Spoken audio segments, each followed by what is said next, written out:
Okay, good afternoon, ladies and gentlemen.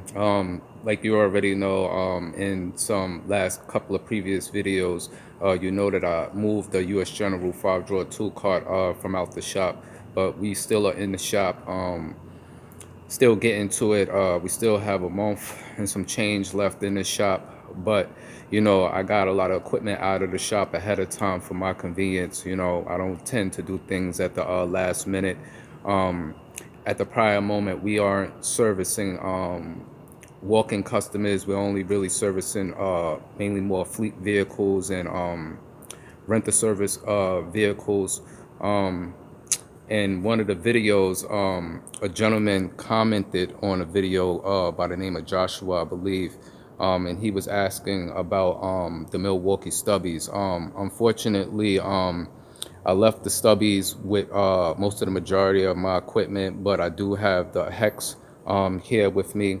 As you can see, I have a T30 Torx on the hex stubby right here. At the prior moment, I have some work to do. As you can see, I have the Armada up here on the 4-post lift, okay? And then back up over here, as you can see, I have this Ford Escape. So, the Ford Escape basically has shields up underneath. I'm gonna get my light out so that you can take a look real quick. Okay, basically as I have my light out, okay, I'm not quite sure if you technically can see this, but the bolts are torque bolts, okay, which are T30s right here, okay. So more enough, when it comes to the hex stubby is very versatile between 1/4 inch drive and half-inch drive hex adapters. um, you can use extensions, sockets, drilling bits. Okay, this is why I technically really like the hex stubby. I also have the other 1/4 inch stubby with an anvil. I don't use it technically as much as I use the hex due to the fact of its versatility, but that basically is what it is. All right, just give me a second. Okay, as you see, you know see, so this is why I like the hex, because wherever you're working, the light shines directly on your work area. Okay, not just for basically the hex, but also the 1/4 inch stubby, the high torque. Okay, so that is what it is. Right now I need to get to some work, so just give me a little minute, all right, because I can't hold the camera and work at the same time. Okay, as you can take notice, I disassembled the shell, but I didn't fully take it down. Basically, what I just did was I just shifted it to the front face of the vehicle, so that I can get the area that I basically need to get exposed, so that I don't have to necessarily take the whole shield down. And I basically still can get clearance here in this area to get to the filter here, okay. And when I release it, it will not spill against the cover, and I have basically access to the cock here, okay, as you can see. And the location is basically right there, even though you do have AC lines and stuff like that that are in front of it, but I basically can still get to it without no problem. Okay.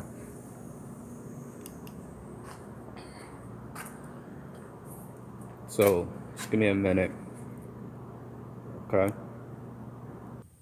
Okay, so basically while I have this vehicle draining right now on a 2-post lift, I have another vehicle to bring in right now that I'm gonna put here in this location right here, so you're gonna get an opportunity to see, how I multitask real quick, because where I'm located at in the shop, normally I'm working on 2 and 3 different vehicles simultaneously at the same time, getting all the work completed quick and efficiently. All right. Okay, so yeah, like I said, I have that drain in there. So now I just basically brought this in. This is Jeep Liberty right here. Okay. So as you can see in the shop, this is how I get to it and get to the work. Okay. Just give me a moment because I gotta get to it. Okay, over here, I just basically need to get a reading on this vehicle. As you can see, I'm using a Midtronics EXP 800 right here. Okay. Okay, I just basically got my printout.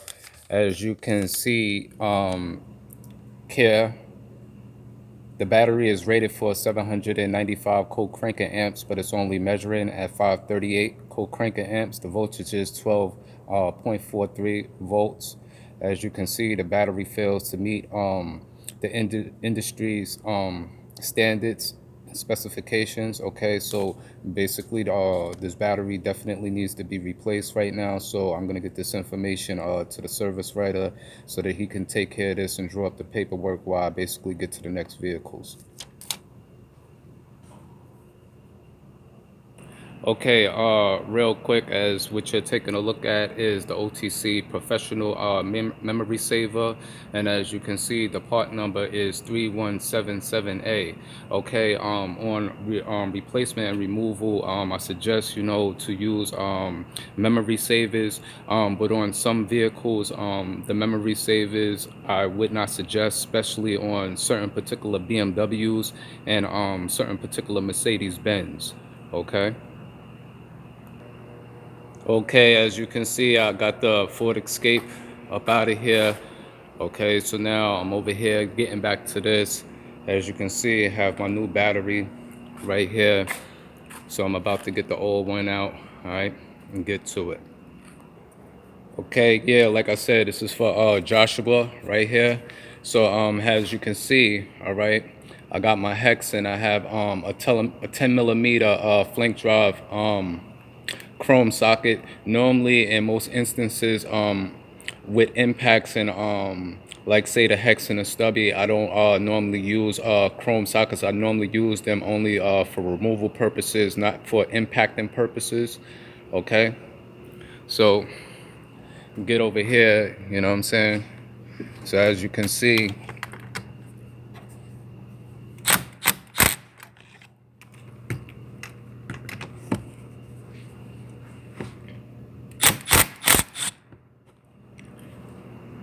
okay, because I moved a lot of equipment out of the shop, normally I use my ratcheting wrenches. Okay. Okay, now that you can see, I have a 3/8 extension with the 10 millimeter flank drive. Okay, the terminals is already disconnected. Now I'm getting to basically the tie down with the extension. Okay, at the prior moment, I can't hold a light, hold a gun, and hold a camera at the same time, but you can see basically I'm in the location and you see what type of clearance basically I have with the extension. Okay, as you can see, I can just let the gun go and basically it's resting on the hold down. Okay, now I basically have my new battery in.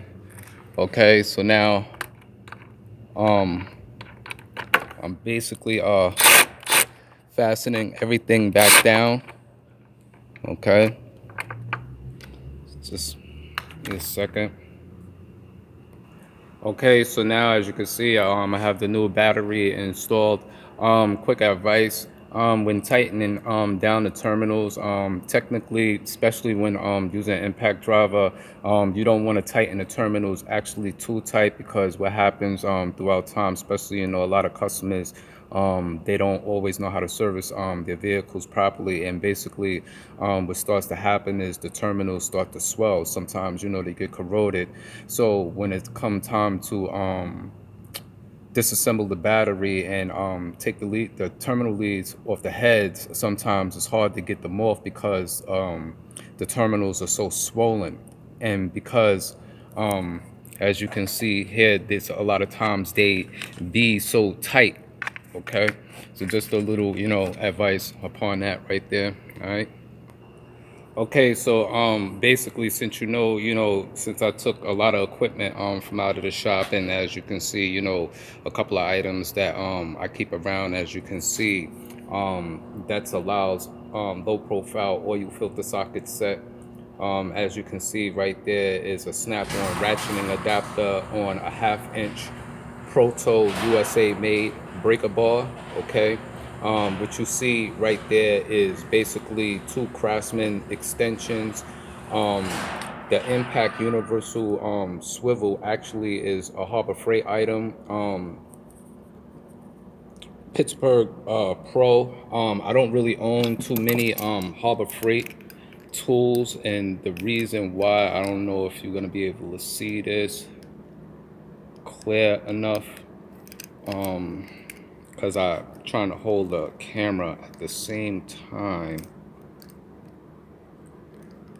and trying to hold a tool to show you. It'd be best if I basically had a somebody holding a camera for me so that I can show you. But I don't know if close enough if you can see. Basically there's a spring in here, and it's like a lot of play, not just here but also here. Okay, and I actually purchased this real quick on a humble, just because I moved my tools and I needed this swivel, okay, for basically those low profile sockets for certain particular vehicles that I needed extended reach. Like I said, these are Craftsman extensions. So, you know, in a lot of videos, you know, I always throw up a lot of Milwaukee and a lot of snap-on. As you can see, I got my infamous bent handle, like I always state. And, you know, with a lot of different sockets, you know, I do have sockets of all ranges. Like I said, these are those Tech Pros that come from Advanced Auto. On the end here is 17 millimeter gear wrench. Okay. Down here is some 1/4 inch SKs and USAA made older Craftsman's. Okay, on a regular rail. As you can see, I have my titanium out. I left this back at the shop. Okay, the Ingersoll. Some oil filter sockets, oil filter claw. As you can see, I have a couple of Tecton impact sockets in here. As I always state, you know, I love my Tecton impact sockets. Let me see. Can hold on a second. Get this out real quick. Okay, as you can see, I do have some older Craftsman's USA made. As you can see,